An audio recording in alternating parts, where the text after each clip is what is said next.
Hello, and welcome to the podcast's Early Christian Texts, the Bible, and Beyond. We explore historical and spiritual questions about Jesus, gender, women, salvation, healing, and the meaning of life. Shirley Paulson is hosting a series of conversations with scholars who are able to unlock mysteries from extra-canonical books, forgotten scriptures, so-called Gnostic Gospels, and the Bible. And for those of you who love our Bible and Beyond podcasts, would you please consider becoming a supporting member of our Patreon page? Go to patreon.com/Bible and Beyond to join at any level just right for you. And now, here's Shirley Paulson. I'm so happy to welcome back to the Bible and Beyond podcast my good friend and colleague, Dr. Deborah Niederer Saxon. You may remember that Deb spoke to us before on the subject of the Odes of Solomon and what's at stake when heresy sells. And she has the distinction of being our very first podcast back in February of 2019. It's really fun to welcome you back, Deb. Let me just say that Deb teaches at Butler University and Christian Theological Seminary in Indianapolis, and she's a minister in the Christian Church, Disciples of Christ. She's also the author of The Care of the Soul in Early Christian Texts, which contains most of the information we're going to talk about today. Deb is a member of the Westar Institute, working with the Christianity seminars, and her special interest is in research in the newly discovered Christian texts and women's voices, the inclusive perspectives they reveal, and the intersection of gender and religion. So the reason we've asked Deb to come back today is that we got a specific request from someone on our Facebook Early Christian Texts Conversations group to talk about the subject of martyrdom. And I knew just the right person to bring to this conversation because Deb's PhD research was all wrapped up in this subject. It's actually rather complex and takes us in many different directions, but it's such a fascinating topic. I thought we could explore it together here on the podcast. Deb and I always have a lot of fun talking anyway. So welcome, Deb. Glad to have you back. Hey, thank you so much, Shirley. It's great to be with you all. So the question we got on the Facebook group goes something like this. Is there a podcast episode of something that talks about how views of martyrdom have changed? In what way has martyrdom and its impact on early Jesus followers changed? So that's the question. So I thought maybe you could start with the definition of martyrdom in antiquity. Like, what did it mean, say, in the first 200 years after Jesus? Why don't you start there? Okay, so it's interesting because the word martyr simply means to bear witness. So it was first used for people who were giving testimony in a court. So it didn't necessarily have the connotation of someone who died for a religious belief or an ethical belief. It just had that idea of bearing witness. And so certainly we find some examples in the Jewish tradition where you have, for example, a mother during the period of the Maccabees who encourages her children not to give in, not to do the things that they're being asked to do by the Greeks, eating pork or making certain kinds of sacrifices. And she and the children all die. And so later on, they will be referred to as martyrs. But really, we don't start using the word martyr until the Christian era has begun, the Common Era has begun to talk about it as dying for one's faith. Okay, so one of the reasons I wanted you to come and talk about this subject is that it is a major portion of your book, and you put the ideas of martyrdom in the context of the title of your book, which is The Care of the Self in Early Christian Texts. So maybe can you give us an idea as to why martyrdom would be considered care of the self? How does that work? Sure. And so I guess where I really need to start is with the whole idea of the care of the self, right? And what is that even, right? Yeah. And so the care of the self is this term that's used by the philosopher Michel Foucault, but he coined that particular term. But there are a lot of people who have looked back at the ancients and really talked about the ways in which Greco-Roman philosophers, philosophical schools we're conceiving of, what are the ways that a person can gain a sense of self and a person can be transformed, not so much in another lifetime, but in this lifetime, into the kind of person who has a certain sense of self-control.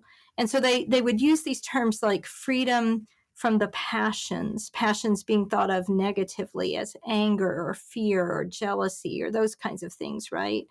How can you root out those passions? How can you be a person who is self-controlled? They even used the term therapy, right? The therapy of emotions. And so there were these kinds of practices, whether it was writing in a diary or doing dream analysis work or certain kinds of meditation or certain kinds of diet and exercise, that were considered to be beneficial in that respect. So when we're saying the care of the self, we're thinking about, well, what is the process of becoming a certain kind of self? One who is free from fear and so forth, one who has self-control. So that a care of the self then, with self-control, does that mean that you don't care if you die? Is that what that means? I mean, I think that really in this Christian context, it's about this process of being able to face death, even a violent death, with a certain kind of equanimity, growing in the process of patience and being able to not even just go through with it, but like develop certain attitudes in facing and looking upon death. wow, that sure is different from what we do today, but this is very helpful to think about. So then, why don't we tackle that question then that came into us, namely, have there been some changes with modern views in martyrdom, starting with what I think I've always thought anyway, maybe others too, that I think I was taught that it was so honorable, that martyrdom was honorable because Christians would choose between being faithful to God or dying, and that their choice to die showed that that was really their love for God. And that's a kind of a traditional way I thought about it. But is that what we're thinking Sure. about here? Sure. And so especially as, the Christian tradition develops, there's what we call the cult of the saints, right? Where people are honored who did indeed die. And there is a kind of putting the names of those people into the Christian calendar. And so those people will be honored in the centuries to come. And I think that what we have found in recent times, as we've started to look at all of this much more carefully, is that it's almost like we can think of the language about martyrdom as a certain kind of discourse. And so what people are concerned about is that sort of track of conceiving of the martyrs in a certain kind of way developed so strongly. There was such a glorification of the people who suffered and died. It's almost, really the person who captures this just beautifully is Judith Perkins. I'm so indebted to her research because she wrote a book called The Suffering Self. And what she really talked about was this idea that a certain kind of discourse, a discourse in which people identify themselves as belonging not to the status quo, not to the Roman Empire or the group of elites who run the Roman Empire, but as people who are kind of setting themselves up in opposition to that, as people who are willing to suffer. Sometimes they suffer because they're choosing to suffer, right? They're facing death. But other times, perhaps they happen to belong to a group in which there is suffering. They might be an orphan, they might be a widow, that those kinds of people start to come together. And this whole notion of one's identity as part of sort of a collective body of suffering selves begins to develop.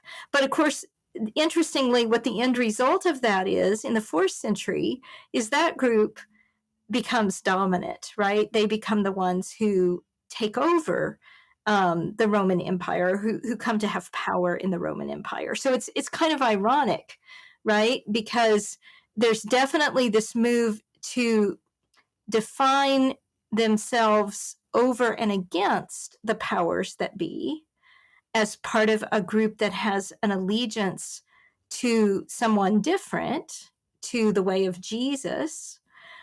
But ultimately, that group will become the new power structure, if you will. Wow. You said a lot right there. I want to just unpack a little bit of that. You were talking about discourse. Who's talking? I mean, who's the discourse happening between then?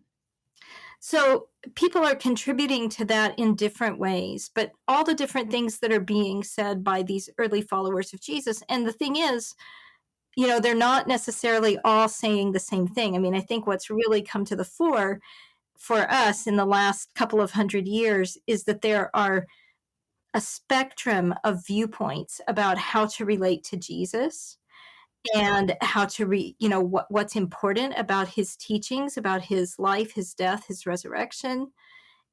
And that some of those voices over time became lost to us or suppressed in certain cases. And so in order to see more fully the range of responses to martyrdom and other things, we have to look at, of course, many texts besides those that are in our New Testament. I mean, interestingly, in the New Testament, it's the Gospels in which Jesus himself is portrayed as suffering death, and really his martyrdom is emphasized, that are the ones that become part of the New Testament canon. But that doesn't happen until a few hundred years after Jesus lived. You mean the idea of martyrdom about Jesus didn't happen until later? Is that what you're saying? Well, Jesus did die, right?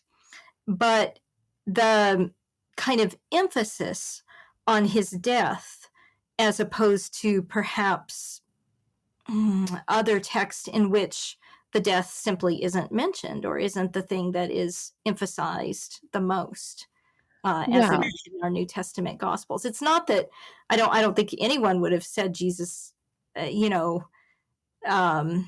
die, or in some cases that he was perceived to die. That's a complex conversation, right? Yeah. But actually, let me go in just a slightly different direction, because there's a quote that I picked out that I used in my book, and I think it sort of captures this notion of what do we mean by talking about the discourse of martyrdom in a particular way. Great. It's a quote by Daniel Boyarin, who wrote a wonderful book called Dying for God. And he says, I propose that we think of martyrdom as a discourse, as a practice of dying for God and of talking about it, a discourse that changes and develops over time and undergoes particularly interesting transformations among rabbinic Jews and other Jews, including Christians, between the 2nd and the 4th centuries. Okay, and then listen what he says next, because I think it just captures the whole thing in a nutshell. Okay. He says, for the Romans, it didn't matter much whether the lions were eating a robber or a bishop. And it probably didn't make much of a difference to the lions either. But the robber's friends and the bishop's friends told different stories about those leonine meals. It's in these stories that martyrdom, as opposed to execution or dinner, can be found, not in, quote, what happened. Right? So wow. Do we talk about it as a martyrdom, or do we just talk about it as the lions having dinner or an execution that happened under the Romans, right? How does it become martyrdom? And Yeah. it's not so much about the person who dies, it's about the person telling the story and conceptualizing not even just what happened, but the significance of what happened.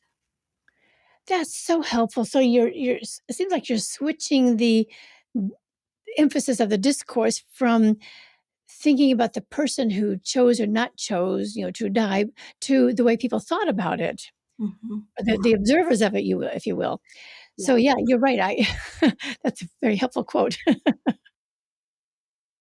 So let's tackle this a little bit then from the point of view of how that's changing us. If we're looking at it from the way others are looking at that, how is that changing the way we're looking at the concept of martyrdom now with this kind of new approach? Well, I think what's important to understand is that back then, there were different ways of thinking about martyrdom. Some people thought this is definitely the way to go. Okay. But other people said, you know what? Maybe there's an over glorification of martyrdom, maybe even to the extent that people are perhaps seeking martyrdom, that people are getting confused, that they think, oh, if I do this, it will assure me of salvation, right? We have some evidence Yeah. that that kind of thing is happening, right? And so I think it's important to keep in mind that this idea that martyrdom is always to be seen as a positive, courageous kind of move is contested back in the day. Okay. And I think that in our day and age too, I think it's very easy for people in the Christian faith to sort of critique traditions where martyrdom is going on now, right? Yeah. Whether that's in Islam is the one that readily springs to mind, right? Hmm. Or in any other tradition. But I think what's very important to realize is that we have this debate within our own tradition about what it is that one should do early on. And so I don't think that you're going to find anybody saying, well, it's not courageous to die as a martyr, or that there may be times when it's important to stand up in that way. But you do find a debate about, is martyrdom being overly glorified? Is it being misrepresented in ways that might lead people astray to even seek it when they shouldn't? And I think you're going to find some people saying, well, isn't what we need to focus on the care of the self, the becoming of the kind of person who, yes, could face death with equanimity, but maybe that's not really where our focus should be most of the time. Wow. So you're helping us to, again, see the whole idea of even approaching martyrdom from so many different points of view. I guess I've always had a sort of one narrow view that this is the way it was and this is what people thought of it. So going back to the idea of people even wanting or seeking it, do you have any examples that you know of where anybody may have thought that was a great thing? I mean, uh, uh, What we have are some critiques. So, for okay. example, in the Testimony of Truth, there's a very telling passage. Let me just see if I can find it really, really quickly. Um, Probably, of course, I can't. It's always when we're doing this. But basically, there's the author of a book called The Testimony of Truth, and he says that when people um, seek death, it's almost kind of a pun where he says, when they seek um, to bear witness in this particular way, it's a misconception, right? That what's important, that the true passion, so he's kind of making a pun there on the idea of the passion of, Mhm. like we say, the passion of Christ, the death, that the true passion should really be to follow Christ and live for Christ in Mhm. appropriate ways. So we find these kind of critiques, and even in you know what will be thought of as sort of mainstream church leaders, church fathers, whatever, there is sort of this point where they say, oh, well, you shouldn't seek death, or you shouldn't be embracing it. And the very fact that they have to say that means something's going on, right? Yeah. That we just maybe don't fully know about. Interestingly, it's later, after Constantine comes to power, when there are people who don't agree with sort of those church leaders that are in power under Constantine, who also embrace martyrdom. But at that point, they are going against Constantine and the church leaders. And so that's when, any kind of martyrdom, any kind of suicide is really deemed sinful. And I like to point that out, because the whole notion that suicide is wrong comes in this time when they're trying to prevent people committing suicide as sort of an act of conscience against some of the practices in the mainstream church. What an interesting phenomenon to point out the blurry line between martyrdom and suicide, because certainly we are dealing with that even today, with people thinking that with the rapture and so forth, that if we just go away, then we're solving all of our problems. But so when I'd like you to help us understand, when people were being martyred, was it like anybody, or were they just church leaders who were called upon to give of themselves this way? Like who did this come to? Okay, that's a wonderful question, but I found the quote I was looking for. Oh, then Let me let's go read back it to to it. you, okay? All right, so it says, this is from the Testimony of Truth, and the author says, the foolish, thinking in their heart that if they confess we are Christians in word only, but not with power, while giving themselves over to ignorance, to a human death, not knowing where they are going, nor who Christ is, thinking that they will live when they are really in error, hasten towards the principalities and the authorities. They fall into their clutches because of the ignorance that is in them. But if only words which bear testimony were effecting salvation, the whole world would endure this thing and would be saved. But in this way, they drew error unto themselves. Now, I realize that's kind of a funny, fuzzy quote there, right? But he's clearly critiquing people who sort of give lip service to dying, but who are maybe not as engaged in the whole process of living lives for Christ. Well, you also bring up another interesting point there, that who really knows what happens after death anyway? I mean, if for them to say for certain, oh, I get to sit on Jesus' right-hand side or left-hand side or whatever, how do they really know? That's kind of an interesting question. Thank you for bringing up that quote. That was very helpful for us to think about. And then going back to my other question then about who does it happen to? Is this only the elite people, or does it happen to anybody? Yeah, and so of course there's debate about this among scholars too, because I grew up as a child going to Sunday school, and I kind of had this impression that there was unceasing, unrelenting persecution of Christians in those first 200-300 years until Constantine comes to power. I didn't know that Constantine came to power then, but until Christianity becomes acceptable and okay, that people were just sort of unceasingly hunted down and persecuted. What we actually understand is that that wasn't the case in the Roman Empire. There were a few periods of time, short periods of time, 10 years, maybe a little more, when there was some persecution of Christians.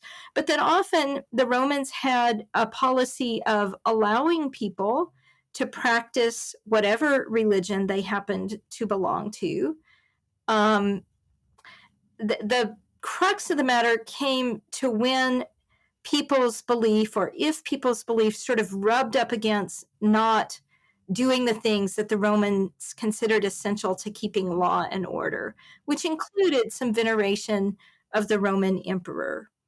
And so I think that among the early followers of Jesus, there were people who understood that maybe you could do that and still be a faithful follower of the way of Jesus and look to his teachings, and others who really kind of started making this break and insisting on saying, no, we can't do that, right? But because religion and politics were not separated out in the way that they are in our day and age, it's much more difficult for people to make some of those decisions.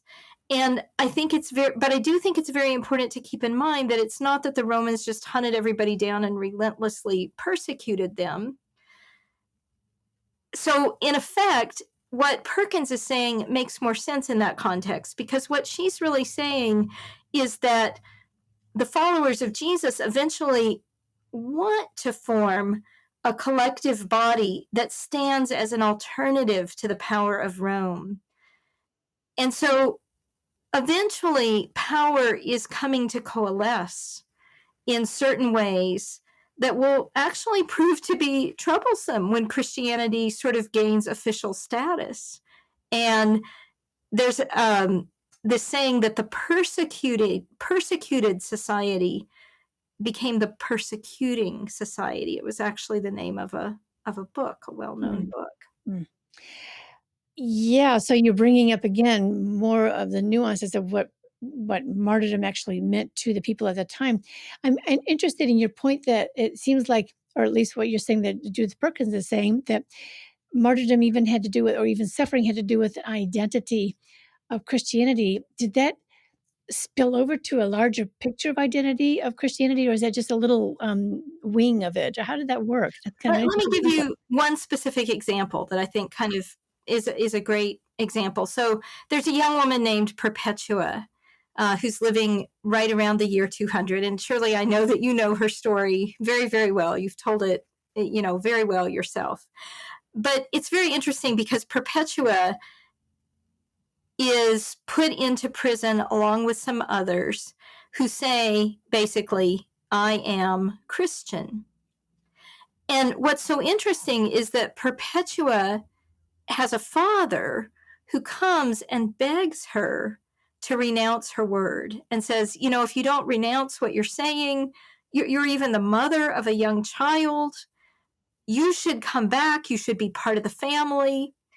And you should fulfill your duty as a good young matron of good standing in Roman society. And Perpetua is making a different choice. She is basically saying, I'm not going to be part of a system in which the emperor's at the top and my father rules over me and then my husband rules over me. She's making a different choice. And right or wrong, it's a great example of someone who is saying, I'm choosing this identity as Christian to be that which defines me, not my status as part of sort of the elite family in good standing in the Roman Empire.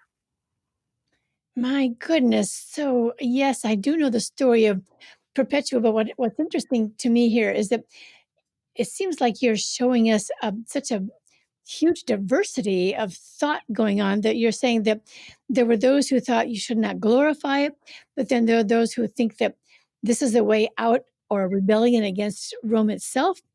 And then there are those who were looking for glory.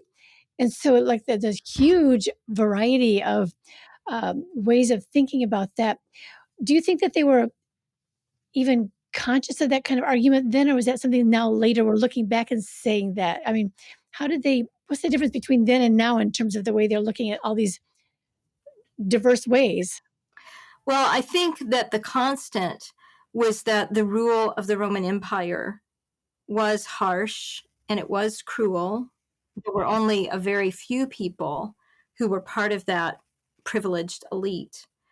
And so people found themselves in circumstances where they felt vulnerable, where they suffered, where they were powerless in various ways.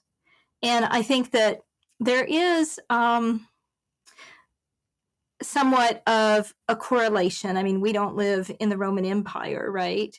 But I think that many people today find themselves in circumstances where they feel a lack of control over the way life is going. They feel vulnerable. They feel fragile. They feel subjected to violence. And so how do you respond to that? And so what we find in these early centuries is that there are a variety of responses among those early followers of Jesus as well. Oh, Deb, I love the way you are helping us to feel the life experiences of these people, that this is not just a theological debate going on, but these are people's lives at stake. And I appreciate you bringing up Perpetua, because that's a good example of someone who could have chosen not to do it, as her father begged her not to do it. And yet she also felt like she had a very serious choice to make, not just to go have glory, but because she needed to get out of something else that wasn't working, which is the patriarchal world that she was living in. So that it's a complex question. It's not just, do I want glory or not, or do I want to escape something, or whatever it is. It's a complex question. Well, do you have any concluding ideas you'd like us to think about as we go forward with our new way of thinking about martyrdom? I think what's really important is for us to look back and to seek to hear the voices from ancient times. We can only hear those voices in fragmented form. We only have a few texts. There are estimates that maybe 85% of Christian literature has been lost to us. We just have a few voices, but I think it's very important for us to look back and to read the New Testament and all these other writings that were circulating in that day and time, and to sort of hear and think about the variety of responses without just sort of jumping to conclusions about who's right and who's wrong. And then that leads us to think about, well, how can we better identify with people in our own day and age whose circumstances may be somewhat different than our own, especially, I think, for those of us who live in the United States, who are products of white privilege. It's very important to go back and to think about this variety and this diversity that is there, and that, yes, it's important to follow the way of Jesus. And how do we think about that? And how do we try to do that in our own day and age? My goodness, I didn't know this topic was going to get that far-reaching, but you've reached into our hearts, Deb, and I really appreciate hearing from you so much. Thanks so much for being with us today. It's been really great. Thank you so much for the privilege of joining you.